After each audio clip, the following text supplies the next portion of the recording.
আমি শ্রী সন্তোষ কুমার সাহা, নিখিল ত্রিপুরা হরিনাম কীর্তনিয়া সমিতি আমি উপদেষ্টার একজন। আজকে আমরা এখানে সমবেত হয়েছি, আপনারা সকলেই জানেন যে নিখিল ত্রিপুরা হরিনাম কীর্তনিয়া সমিতি উদ্যোগে 7-22-6-2026 তারিখে মহাসম্মিলন এবং সাধারণ সভার আয়োজন করা হয়েছে।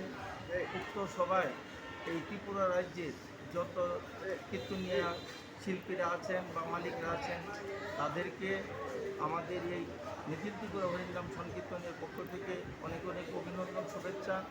এবং ওই 22 তারিখে এবং 7-8-11টার সময় সকলের উপস্থিতির মধ্য দিয়ে যাতে এই মহাসম্মিলনটা সুন্দরভাবে সংগঠিত হয়, এই বার্তাটুকু আপনাদের মধ্য দিয়ে পৌঁছানোর জন্য বিনম্রভাবে আমরা নিবেদন রাখছি। আশা করি আপনারা সকলে এই প্রচারটুকু পৌঁছাবেন এবং আপনারা উপস্থিত থেকে এই মহাসম্মিলনের কাজকে এগিয়ে নিয়ে যাবেন, এই কথাগুলি বলে